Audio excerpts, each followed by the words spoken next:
Hey, folks, welcome into the 49ers Report. I am Cam Rogers. Hit me up on Twitter at Mr. Rogers99. You just heard the head coach of the San Francisco 49ers, Kyle Shanahan, talking about Jimmy Garoppolo and if the rest of the league has a book on him. Let's face it, no, they don't. He's going to be a top 10 quarterback this year. But hey, we have a game tonight. The Dallas Cowboys taking on those 49ers, 10 o'clock Eastern time. It's on national TV as well, NFL Network.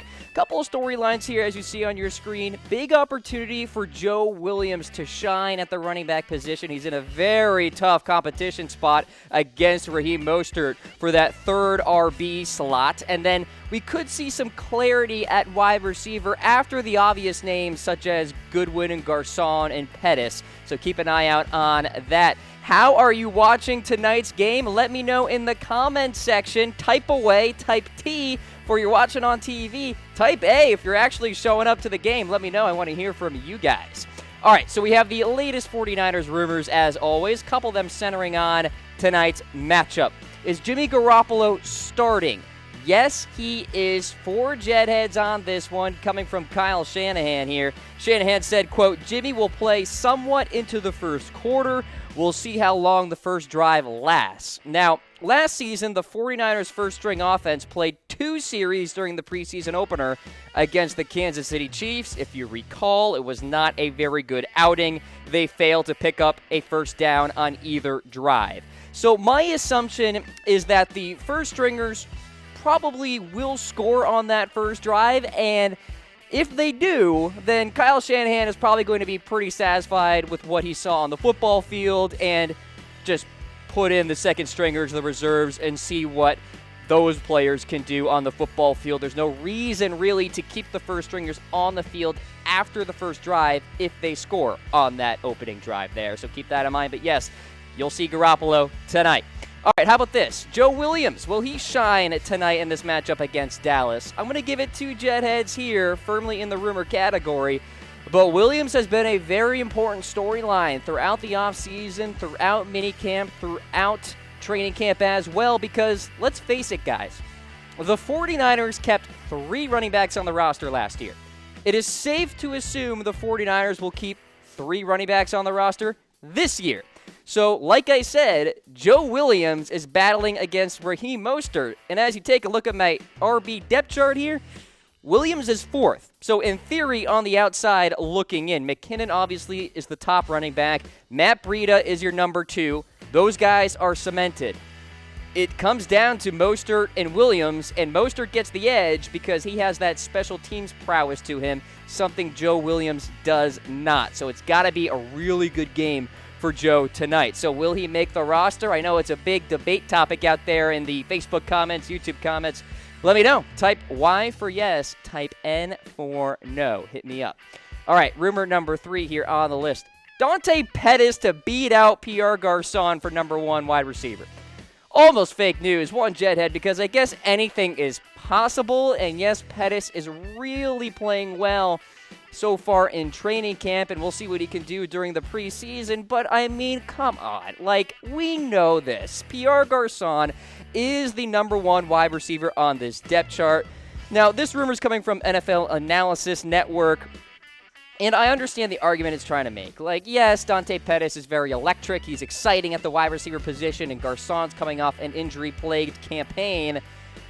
But I just am not ready to say that a rookie wide receiver yet to see a snap in the preseason is going to be the number 1 target for Jimmy Garoppolo. It just doesn't make much sense. As you take a look at my depth chart here at wide receiver, Dante Pettis is 4th as we stand. Obviously, Garcon is the top line guy. Then you got Goodwin, Trent Taylor at the slot position.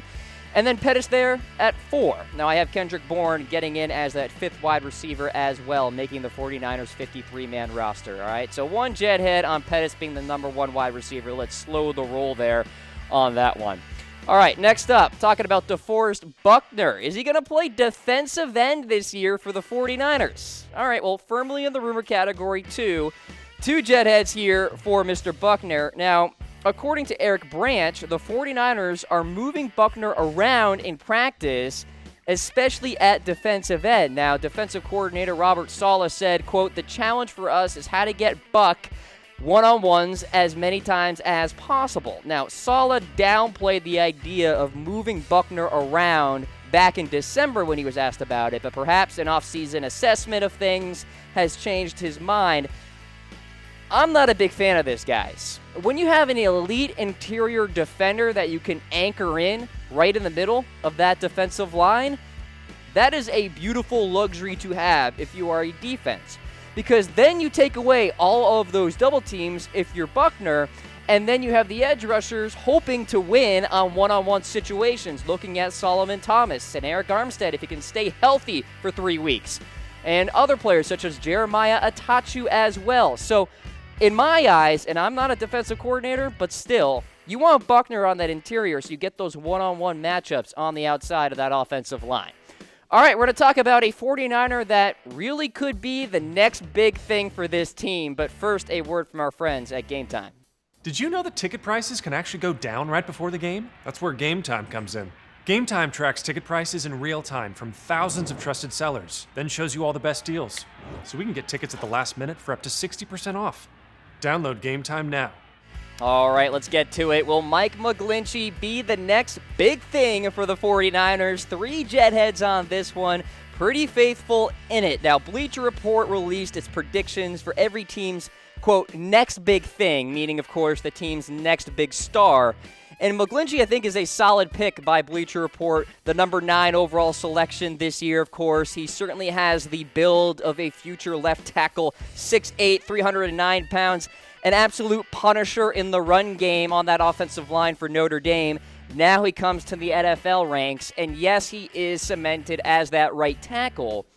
But Joe Staley ain't getting any younger. So in that vein, eventually you could see Mike McGlinchey be ushered in as that next left tackle there for San Francisco, and he could be a darn good one at that. And when you're a good left tackle in the league, you get a lot of respect. Look at Joe Thomas, who recently retired, and Joe Staley himself. So just a few examples there. All right, how about this? Breakout season for Ahkello Witherspoon. He's getting a lot of buzz out there, and I like this. 3 Jetheads on this rumor. Witherspoon really had a good rookie campaign last year, and, you know, it's funny. Everybody on the 49ers, such as a Pettis, an Aaron Burbridge, a Mike McGlinchey, are all getting praise, but nobody's really talking about Witherspoon here. And he flashed a lot of physicality and playmaking ability last season. I expect that to continue, especially with an improved secondary with Richard Sherman now in town.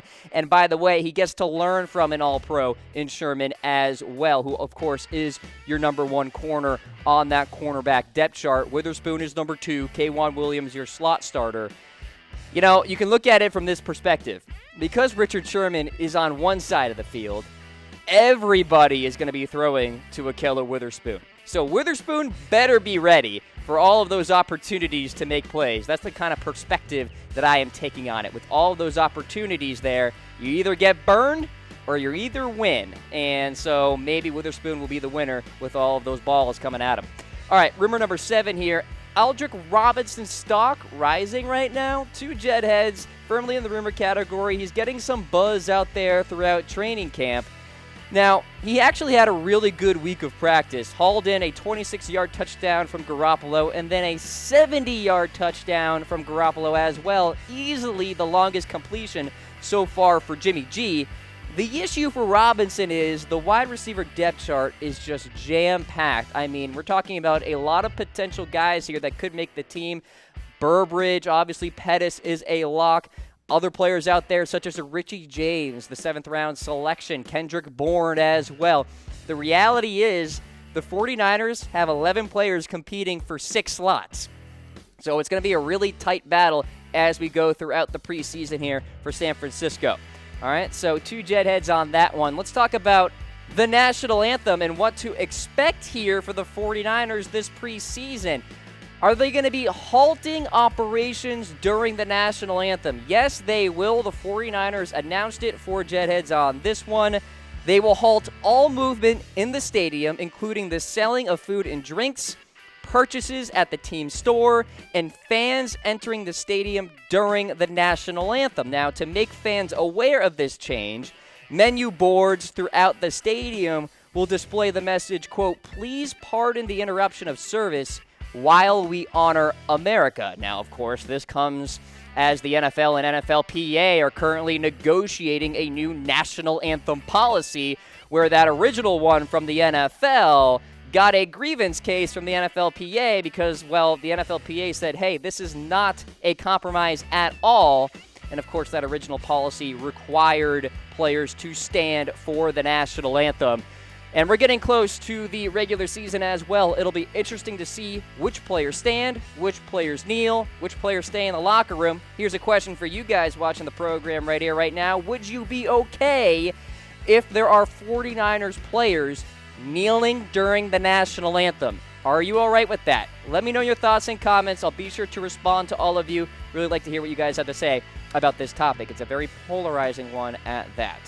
All right, and then finally, was Kyle Shanahan miserable on the day of the Jimmy Garoppolo trade? Well, he was. 4 Jetheads on this one, but not in the way that you think. It wasn't in spite of the Garoppolo trade.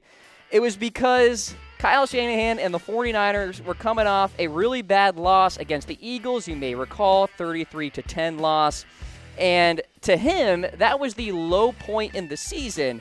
Now, Shanahan said, we went into that game pretty banged up, lost guys during that game. It made you worry about the next week, too, so I had a horrible taste coming in.